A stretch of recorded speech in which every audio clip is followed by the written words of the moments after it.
The real-time strategy genre once ruled the world, bringing to life the childhood fantasy of marching toy soldiers across a field, in the way that The Sims brought to life a virtual dollhouse, or Red Dead Redemption the allure of being a cowboy on the open plains. But as fun as moving soldiers across a map is, the RTS designers put a lot of work into making these tiny units feel alive. They make detailed sprites, 3D models, and animations under the pressure of strict performance limitations, managing to create lifelike units that traverse the landscape in a realistic manner. But behind the clever art design and pretty formations lies an even greater secret into bringing these units to life: their sound design.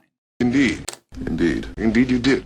Colonel Jack O'Neill, SG-1. In video games, a bark is any short line of dialogue spoken outside of cutscenes. These aren't the item descriptions, quest instructions, or long speeches given by characters. Instead, they're quick hits of speech that play during the action, and they exist in a lot more games than just RTSs.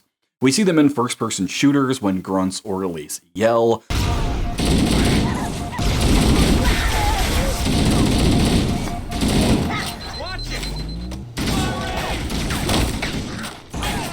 Me, my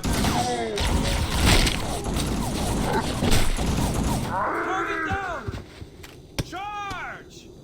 We see them in the passing guards of the Elder Scrolls and in the roars that open a Pokemon battle. Go ahead, stranger. Outlander? Any time now. These barks serve both a narrative and a gameplay purpose. They not only help bring the world to life, they inform the player about the location and state of various elements in the game world. It tells us that the other Pokemon is an enemy, that the guard is relaxed, that the grunts are fleeing in terror. The RTS genre is filled with fast-paced, hectic games in which the player grapples with managing their economy, assaulting enemy positions, and defending their base. Every bit of information matters, helping the player make better decisions faster. This makes Barks an especially crucial part of the genre, not just adding flavor, but providing accurate tactical information in real time. But as any data analyst will tell you, a flood of good data can be just as damaging as bad data, turning useful information into useless noise. We can see this pretty easily in the cluttered, often busy UI of RTSs. Menus on menus, radars, icons, and oh, so many buttons. And it's here that the humble bark comes in. It gives the player another channel for useful information, another way to keep track of the ebb and flow of battle while their eyes are busy elsewhere. Unfortunately, ears do not have filters the way eyes do. A player can filter visual information by looking elsewhere on the screen, but ears have to process music, sound effects, and voice chat equally. This makes clarity and sound design a core requirement of the game. So I ask you, what makes a good bark? What separates the bad from the mediocre and one of gaming's oldest and most beloved genres?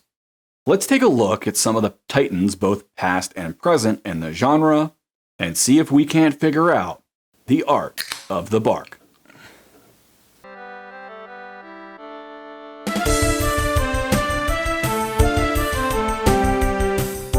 It makes sense to start with Age of Empires 2, not only because it's a colossal success, but because it features some of the best sound design in the genre, with a soundtrack that I listen to on nearly a weekly basis, and barks so iconic they're still being used as memes 20 plus years after the game's release. So let's fire up Age of Empires 2 and see what it has to offer. Presto, ein impero.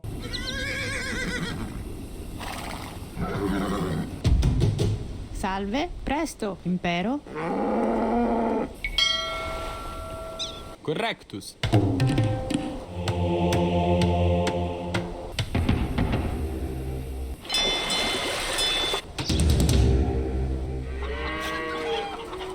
Evet.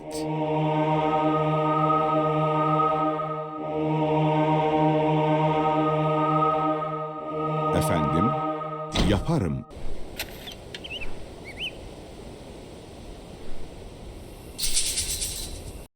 So the units are a little flat, but the building and action sounds are clear and distinct, even when layered over one another.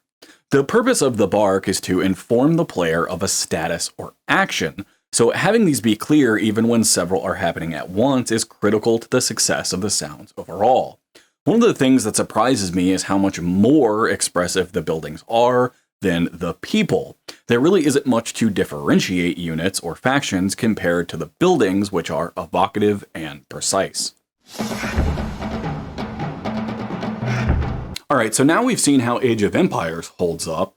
How does my favorite RTS of all time fare?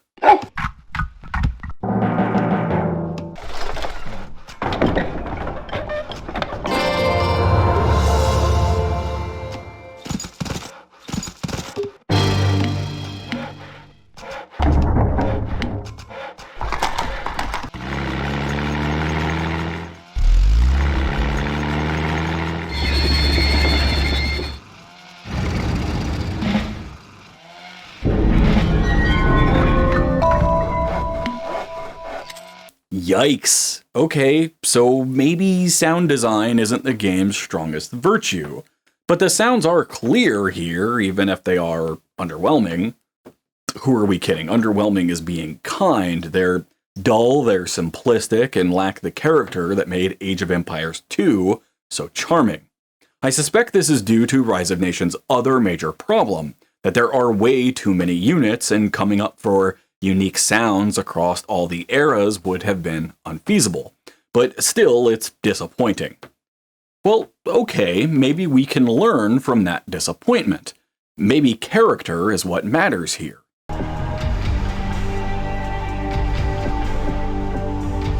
And what RTS is better known for its characters than the staggeringly influential StarCraft? One of the things that makes StarCraft's Barks so compelling is the difference between the game's three factions. This isn't a game like Age of Empires or Rise of Nations where everyone is human. This is a game with factions from entirely different worlds and genetic backgrounds. So let's see how they handled it.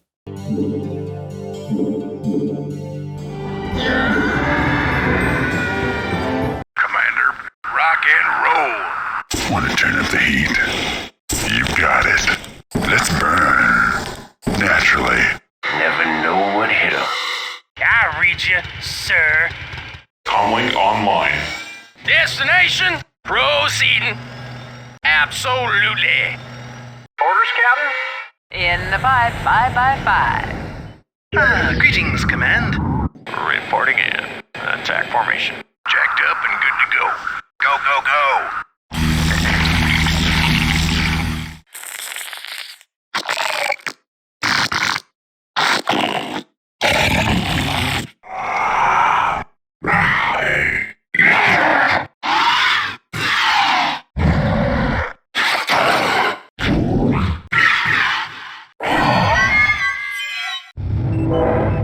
Awaiting command. Commandul. Intasmin. I long for combat. Honor guide me. Awaiting instructions.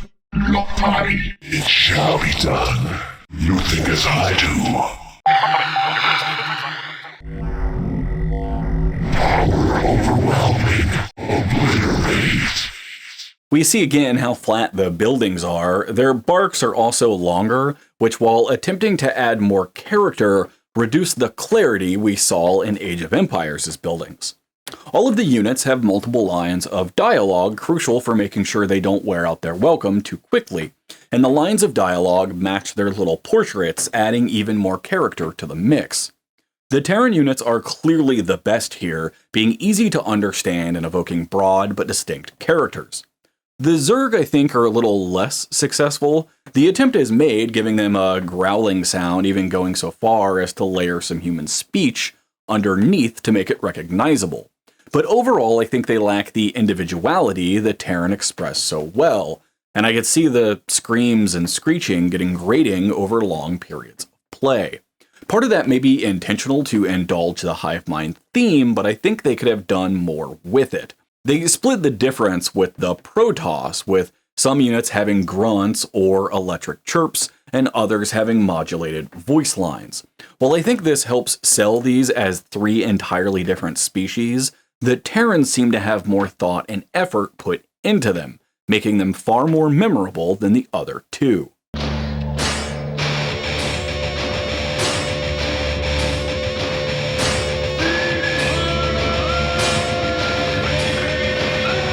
Okay, so that leads more credence to our growing theory that character is king.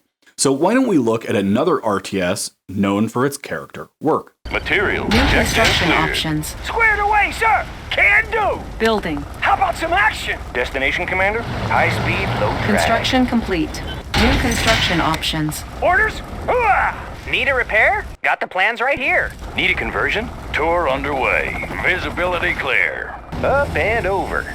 Igniting boosters. Give me a plan. On my way. Unit ready. Rock and roll. Untouchable. Nothing to stop me. I'm so good. Channel clear. On the mark, sir. Let's move out. Reinforcements. Without a trace. Mean, green, and unseen. Preparing jets for takeoff. Captain on the bridge. Rudder set for new heading. Construction complete. New construction options. New rally point established. Surging forward. For the Union. Structure garrisoned. Yes, Commander. Kaboom! Ready. Hold this. What's over here? Capacitor at full charge. That sparks my curiosity. Not too close, please. Armageddon is here. I cast a deadly shadow. Maneuver probes engaged. Good, under pressure. Checking periscope. Unit ready. Reporting. Red Alert 2 is immediately interesting for a lot of reasons. For starters, it strikes a halfway point between the generic sounds of Age of Empires and the more character-driven barks from StarCraft. It also adds a third layer, an announcer on top of the building and unit sounds. The unit barks aren't anything to write home about on their own, but it keeps the action clear and distinct, with the player aware of what's going on. This is also the only RTS we're going to be seeing today with literal dog barks. The only real dangers I see here are that the announcer can get a bit annoying and that there isn't much difference between the factions outside of the Russian accent, though I do appreciate that they gave the Soviets a separate announcer. That was a nice touch.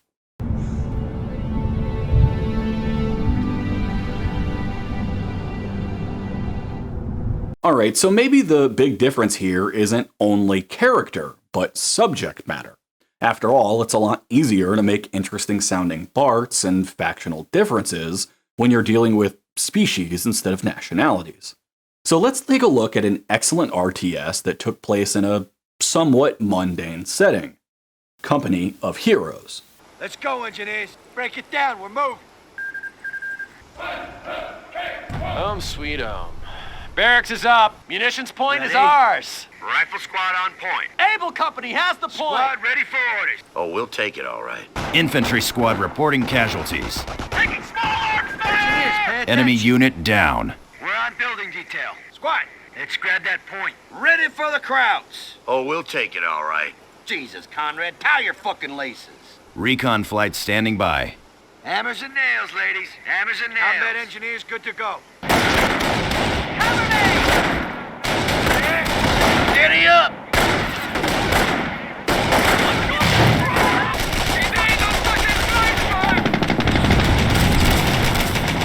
Hit those bastards! Firing on the enemy! Army finest here! Here! Get this tin can moving.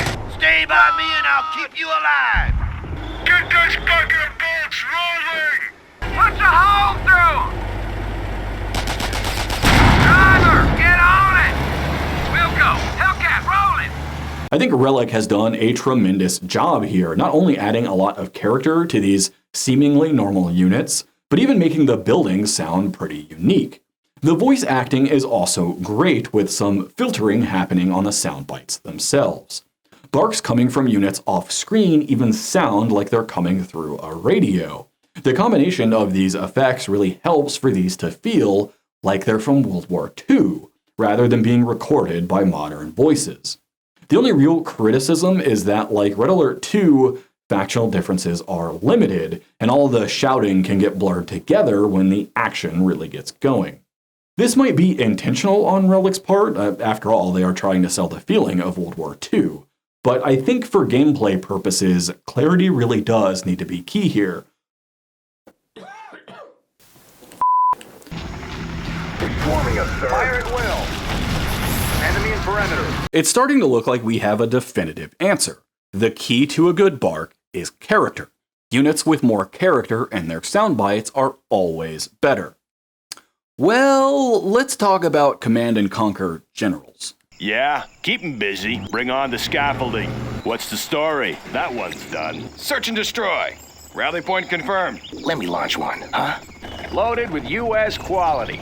Let's find a better place. Armor detail reporting. Proceeding to target zone. Taking new ground. Humvee here. Oh yeah! Let's go for it. Looks like a good run. Tomahawk systems online. We can launch from there. High-speed bomber ready for takeoff. Transporting cruise missile. Aurora in flight. Stabilizers engaged. Air cover's on the way. Flying low. You want the best? Here I am. Deadly efficient. I build for China. China will grow larger. We have big plans. Looks promising. A very good plan, General. It will look real nice when it's done. Very economical. We are the Red Guard. Right away. Understood. We will shoot them down. Yes. Enemies of the state. Let's find the tanks. Track down the enemy. Unit lost. China has been generous. Strapped in and ready. Altering course. MiG en route. Heading confirmed. Copy that. Yes, General. Moving to new area. China needs us there. Gun barrel spinning. Ah, yes. Let's get out there. We have plenty of seats. That's an easy one. Everyone okay back there? Don't forget your belongings. It is very hot in here. Storage tanks sealed. Keep it steady. Moving volatiles. Set up there. I will be there soon. I'll suck the internet dry. I'm listening. Quickly. Sure. Let the fireballs fly. This is the Overlord tank. I am in control. It won't be long. Yes.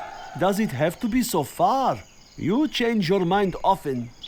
This hammer is heavy. I'm just a peasant. Okay, here I go. Cannot we live in peace? Okay, I will work. I'll make the sacrifice. Our way is through. Nothing will stop us.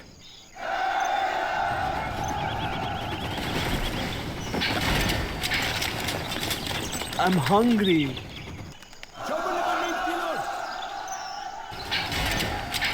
Shall I push the button? What is it? Of course. I wait for you. Step on the gas. Attacking. I have a delivery. Here I come. Nothing stops the mail. Be careful. It may spill.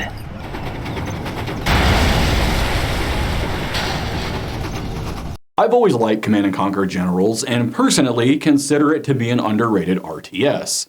But the Barks are, well, they're a bit racist. For example, here is the Bark I have always remembered best from it.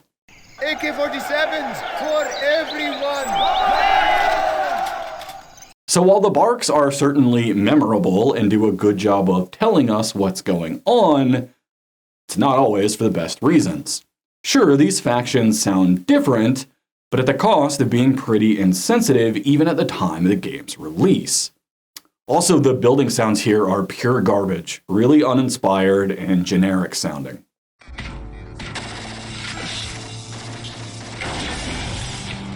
In the name of the Emperor, finish this! And then there's Dawn of War, also made by Relic, and quietly one of the best RTSs out there. On one hand, it has the same difficulty as Rise of Nations, having so many units requiring unique barks. On the other hand, it has the advantage of StarCraft taking place in an interesting setting. No surprise, really, since StarCraft is based on 40k. So how does Dawn of War stack up? Here to serve. Infiltrating enemy territory. Yes, most beneficent one. Heresy grows from idleness. For the Emperor! Faith is our shield. I have awoken. It is better to die for the Emperor than live for yourself. Bless us, Great One. We serve. You are the master. Crush, kill, destroy. We are chaos. Chaos is strong. Die, loyalist scum! We are legion! To serve, Master. It will only take me a moment. A challenge worthy of my skill. Command, I will make it so. Our hunt begins. Point us at our targets. Stealth suits ready and willing. We're here to do our duty, yes? I swear we'll get it done. Take me to where I'm shaped by fate just as we shape it. Shall I play the music here then? My music will shape the Wraithburn. How can we help? We cannot fail. Command me to build. We walk the path less traveled.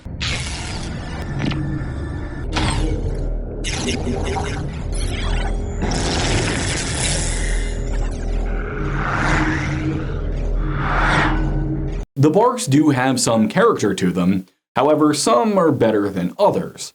Chaos Space Marines and Imperial Guard get colorful barks, while the Tau are pretty flat, the Eldar have to make do with Protoss voice modulation, and the Necron are left taking the Zerg route of vague grunts. Each faction is given variants, but like with StarCraft, that variation is increasingly limited for the non-human factions. The Barks for character creation can also overlap with unit action, creating the muddled audio we saw in Company of Heroes, another Relic product. This is made worse by both clips playing at the same level, unlike in Red Alert where the announcer is typically louder than the unit. Remember, ears have no filter, so both Barks are given equal weight, even where they shouldn't. In light of Dawn of War's muddled success, maybe it's not the setting or character that matters. Maybe it's the overall success of a game that helps a line become iconic. Let's see how WarCraft III handles it. What? Alright, off I go then. More work? Righto. Job's done. More gold is required. Job's done. What is it? Ready for action. Orders? Of course. Locked and loaded. What do you need? I'll take care of it. What do you want? Okie dokie. Be happy to. Work, work. My life for the Horde. Loktar, Tabu, Zugzug. Vengeance for Surjin. Yeah. Job's Done has certainly survived through the ages, proving that even short lines can be memorable when given enough character. But not much else from that game has. WarCraft III shows us it's as much about the delivery of the line as the line itself. Compare their Kermit orcs to Dawn of Wars, or Dawn of War's imps to Company of Heroes. Work complete. Anything you want. Build it right up for you. Oh, hey, boss. Up yours.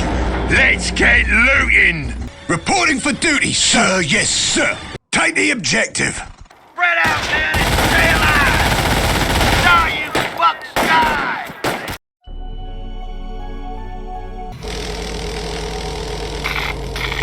Point me in the right direction. Where to now? Already there. Scouts have found a colonizable planet. Times of war are upon us. Yes, Commander. Got a job for me? Where to, Commander? For the homeworld. One other RTS I wanted to touch on was Sins of a Solar Empire, as I fondly remember the game's Barks, from "This shall be our finest hour" to "You pick 'em, I'll stick 'em." Unfortunately, I had a heck of a time getting this game to run on Windows 10, and even when it did run, it didn't run well, so I largely had to skip it.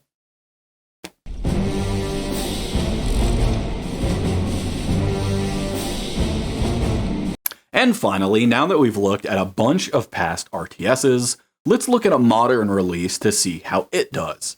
This is Iron Harvest, made by King Art Games and published by Deep Silver. Uh-huh. Fine. Yeah, we'll do it. What's the plan then? This would be a wonderful place for some fortifications. This mine is ours. You name it, we'll build it. More iron for Polania. Engineers ready to go to work. Build itself. You have orders? There's nothing Polanian riflemen can't handle. All right! Get to cover. Stormtroopers ready. Ready to put our skills to use for the Empire. Armor awaiting orders. Don't let up! Walker ready. Engineers here. An easy task. What is there to do? We can do anything with the right equipment. Is there a plan this time? These are fine. Going for a Company of Heroes vibe for sure, and even including the voice filtering. And while they aren't especially generic, they do lack the color and character of Company of Heroes lines. And though they are clear as to the unit's purpose, they also inherited the muddied problem of overlapping lines becoming garbled. Alright, so we've looked at a ton of RTSs spanning over nearly 3 decades of game development. So what have we learned? What takeaways are there, if any, from this research? First, it's clear that the more character you can squeeze into a line, the more memorable it is likely to be. Second, we learned that good writing isn't enough. The voice acting and sound design of the Bark are important, distinct parts that ensure the Bark's overall success. Third, variance in lines is crucial. Having multiple lines per action helps the dialogue stay fresh, and it helps even more if there are different lines for different actions, such as distinct lines for movement and others for attacking or being attacked. This not only adds more character, but gives the player additional tactical information. Fourth and final, we can see the clarity of the soundbite is just as important as the soundbite itself. Designers need to make sure that not only does the line give a clear indication of the action ordered, but that overlapping soundbites don't become garbled on top of one another. Dimming the first line of dialogue under new lines activated seems to be like a good middle ground there, in the same way that Red Alert's announcer takes precedence over units. We all love a good discussion on game design, from the mechanics of first-person shooters to weapon design and enemy AI. But sound design is often underlooked but crucial area for player clarity and understanding of the action taking place. The RTS genre is in many ways built around it, and while it is possible to have a great RTS with limited sound design, such as Rise of Nations, great sound design that manages to be both clear and evoke character can help elevate an RTS into an instant classic, and help it remain beloved in our memories for years and even decades to come. Thank you for watching. I have a new book out. It's called Thrice Dead Witch. It's a sword and sorcery novel about some people trying to kill a witch, as you may have gathered from the title, and is available now. You can help support the channel by picking up a copy on Amazon Kindle or Google Play. Every little bit helps. Thanks for watching, and I'll see you in the next video.